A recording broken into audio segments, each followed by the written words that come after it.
नमस्कार दोस्तों। ये जो चित्र आप देख रहे हैं, इनके बारे में बहुत सारे लोग परिचित होंगे। ये हैं हमारे देश के पहले उप प्रधानमंत्री सरदार वल्लभ भाई पटेल, जिन्हें लौह पुरुष भी कहा जाता है। तो आज इस वीडियो में इन्हीं महान व्यक्तित्व, इन्हीं महान शख्सियत के बारे में जानकारी प्राप्त करने का प्रयास करेंगे। तो आइए वीडियो शुरू करते हैं। जीवन परिचय। पटेल का जन्म नडियाड, गुजरात में एक लेवा पटेल पाटीदार जात में हुआ था। वे झपेर भाई पटेल एवं लाडबा देवी की चौथी संतान थे। सोमा भाई, नरसी भाई और विट्ठल भाई उनके अग्रज थे। उनकी शिक्षा मुख्यतः स्वाध्याय से हुई। लंदन जाकर उन्होंने बैरिस्टर की पढ़ाई की और वापस आकर अहमदाबाद में वकालत करने लगे। महात्मा गांधी के विचारों से प्रेरित होकर उन्होंने भारत के स्वतंत्रता आंदोलन में भाग लिया। खेड़ा संघर्ष। स्वतंत्रता आंदोलन में सरदार पटेल का सबसे पहला और बड़ा योगदान 1918 में खेड़ा संघर्ष में हुआ। गुजरात का खेड़ा खंड उन दिनों भयंकर सूखे की चपेट में था। किसानों ने अंग्रेज सरकार से भारी कर में छूट की मांग की। जब ये स्वीकार नहीं किया गया तो सरदार पटेल, गांधी जी एवं अन्य लोगों ने किसानों का नेतृत्व किया और उन्हें कर न देने के लिए प्रेरित किया। अंत में सरकार झुकी और उस वर्ष करों में राहत दी गई। यह सरदार पटेल की पहली सफलता थी। बारडोली सत्याग्रह। बारडोली सत्याग्रह भारतीय स्वाधीनता संग्राम के दौरान वर्ष 1928 में गुजरात में हुआ एक प्रमुख किसान आंदोलन था, जिसका नेतृत्व वल्लभ भाई पटेल ने किया। उस समय प्रांतीय सरकार ने किसानों के लगान में 30% तक की वृद्धि कर दी थी। पटेल ने इस लगान वृद्धि का जमकर विरोध किया। सरकार ने इस सत्याग्रह आंदोलन को कुचलने के लिए कठोर कदम उठाए, पर अंततः विवश होकर उसे किसानों की मांगों को मानना पड़ा। एक न्यायिक अधिकारी ब्लूमफील्ड और एक राजस्व अधिकारी मैक्सवेल ने संपूर्ण मामलों की जांच कर 22% लगान वृद्धि को गलत ठहराते हुए इसे घटाकर 6.03% कर दिया। इस सत्याग्रह आंदोलन के सफल होने के बाद वहां की महिलाओं ने वल्लभ भाई पटेल को सरदार की उपाधि प्रदान की।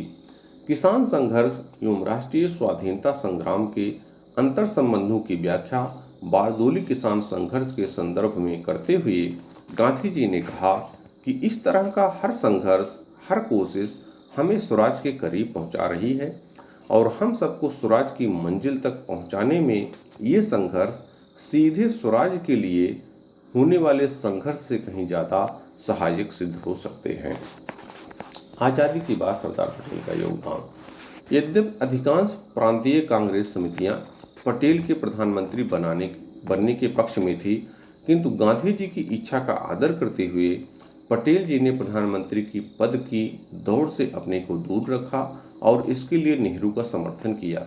उन्हें उप प्रधानमंत्री एवं गृह मंत्री का कार्य सौंपा गया, किंतु इसके बाद भी नेहरू और पटेल के संबंध तनावपूर्ण ही रहे। इसके चलते कई अवसरों पर दोनों ने ही अपने पद का त्याग करने की धमकी दे दी थी। गृह मंत्री के रूप में उनकी पहली प्राथमिकता देशी रियासतों को भारत में मिलाना था। इसको उन्होंने बिना खून बहाए संपादित कर दिखाया। केवल हैदराबाद स्टेट के ऑपरेशन पोलो के लिए उनको सेना भेजनी पड़ी। भारत के एकीकरण में उनके महान योगदान के लिए उन्हें भारत का लौह पुरुष के रूप में जाना जाता है। सन 1950 में उनका देहांत हो गया। इसके बाद नेहरू का कांग्रेस के अंदर बहुत कम विरोध शेष रहा। देशी रियासतों का एकीकरण। स्वतंत्रता के समय भारत में 562 देशी रियासतें थी। इनका क्षेत्रफल भारत का 40% था।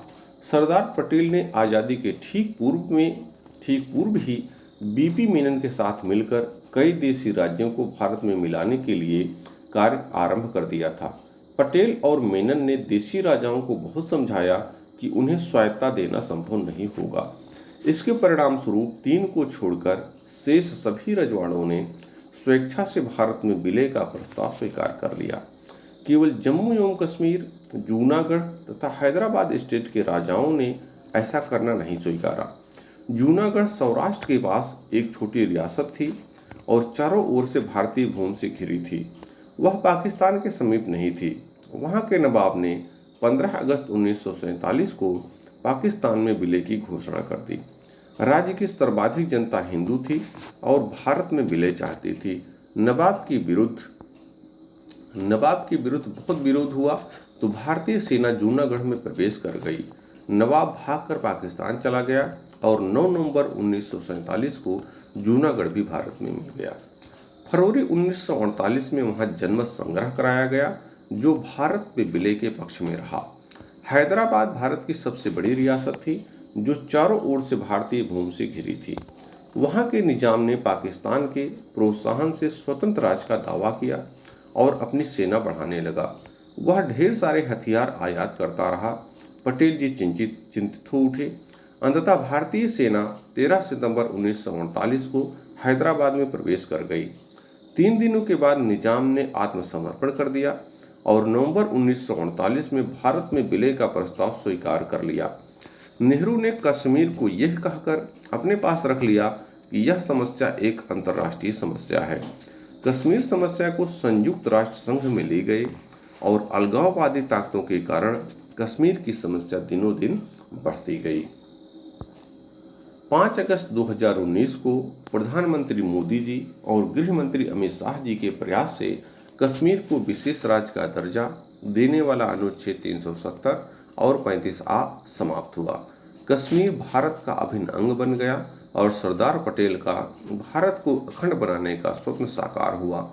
31 अक्टूबर 2019 को जम्मू कश्मीर तथा लद्दाख के रूप में 2 केंद्र शासित प्रदेश अस्तित्व में आए। अब जम्मू कश्मीर केंद्र के अधीन रहेगा और भारत के सभी कानून वहां लागू होंगे। पटेल जी को कृतज्ञ राष्ट्र की यही सच्ची श्रद्धांजलि है। बहुत बहुत धन्यवाद।